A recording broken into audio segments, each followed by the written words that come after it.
আমার বাচ্চারা ওখানে সব আছে, ওদেরকে বের করবেন আগে। তাহলে আমরা আসতাম না, আমাদের বাচ্চাকে নিয়ে যেতে পারতাম না হাসপাতাল। হোস্টেল কর্তৃপক্ষের বিরুদ্ধে ডায়রিয়ায় আক্রান্ত খুদে পড়ুয়ার চিকিৎসায় গাফিলতির অভিযোগ তুলে বিক্ষোভে ফেটে পড়ল আত্মীয় পরিজনেরা। শুক্রবার ঘটনাটি ঘটেছে দক্ষিণ দিনাজপুরের গঙ্গারামপুর থানার রাজীবপুর খ্রিস্ট রাজা প্রাথমিক বিদ্যালয়ে। মৃত ছাত্রীর পরিবারের অভিযোগ, দুদিন ধরে ডায়রিয়ায় হোস্টেলের বেডে শুয়ে কাতরাচ্ছিল দ্বিতীয় শ্রেণীর ওই ছাত্রী, কিন্তু দুদিনেও ছাত্রীকে উদ্ধার করে হাসপাতালে নিয়ে গিয়ে চিকিৎসা করানোর সময় হলো না হোস্টেল কর্তৃপক্ষের।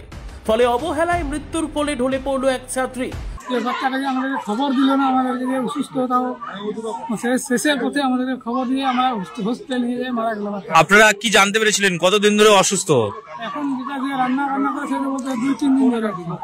আচ্ছা, আমাদের ফোন করি, আজকে 5:44 ফোন করেছিল। হ্যাঁ, তারপরে মা বাবা আছে হসপিটাল ভর্তি। আচ্ছা, হসপিটালে ভর্তি করে ওই স্যালাইন লাগায় মারা গেছে। মানে এই যে 2 দিন ধরে অসুস্থ অথচ মানে চিকিৎসা করলো না, গাফিলতি করলো। আমাদের বাড়ির লোক ফোন করে দিত, আমরা নিয়ে যেতাম। চূড়ান্ত গাফিলতির জেরে মৃত্যু হয়েছে এই ছাত্রী, এমনই অভিযোগ তুলে প্রতিবাদে এদিন হোস্টেল ও স্কুলে বিক্ষোভ দেখান মৃত ছাত্রীর পরিবার ও আত্মীয় পরিজনেরা। জানা যায়, মৃতার বাড়ি পীরপাল এলাকায় শুক্রবার ভোরে অনুশ্রীর শারীরিক অবস্থা যখন সংকটজনক, সেই সময় পরিবারকে খবর দেওয়া হয়। পরে বাড়ির লোকেরা গঙ্গারামপুর সুপার স্পেশালিটি হাসপাতালে নিয়ে গেলে মৃত্যুর কোলে ঢলে পড়ে অনুশ্রী।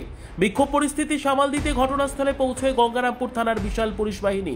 হোস্টেলের এক কর্মীকে ইতিমধ্যে আটক করা হয়েছে। এদিকে বিক্ষোভ থামাতে গিয়ে পুলিশ আরও 3 পড়ুয়ার অসুস্থতার কথা জানতে পারে। তড়িঘড়ি তাদের স্থানীয় হাসপাতালে ভর্তি করা হয়। এই ঘটনায় মুখে কুলুপ হোস্টেল কর্তৃপক্ষের। আমি যখনই জানতে পেরেছি ও পায়খানা করেছে, জানতে পারিনি, আমি নিজের চোখে দেখেছি, তারপরে আমি জানলাম যে ও পায়খানা করছে।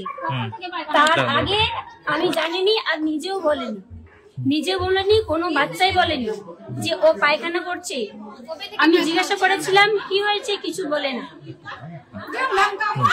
হ্যাঁ, তারপরে আমি রাতে তো আমাদের কাছে তো লুজ মোশনের ওষুধ নেই, শুধু প্যারাসিটামল আছে। আর বাড়ির লোকজন বলছে, আমরা জানতে পারলাম যে 2 থেকে 3 দিন ধরে অসুস্থ ছিল। সেটা আমি জানি না। ঠিক আছে, কেন মানে ও বলেনি? হ্যাঁ, ও যে অসুস্থ, কেউ যদি পায়খানা বাথরুম বা অসুস্থ থাকে তাহলে আপনার তো জানার কথা, সেটা তো দেখবেন, আপনার তো দায়িত্বে আছেন। আমি দেখেছি ও বলছে ভালো লাগছে না, তাহলে ভালো না যে ভালো লাগবে সেটার ওষুধ আমার কাছে নেই। ওষুধ দিয়েছিলেন? ওষুধ দেয়নি।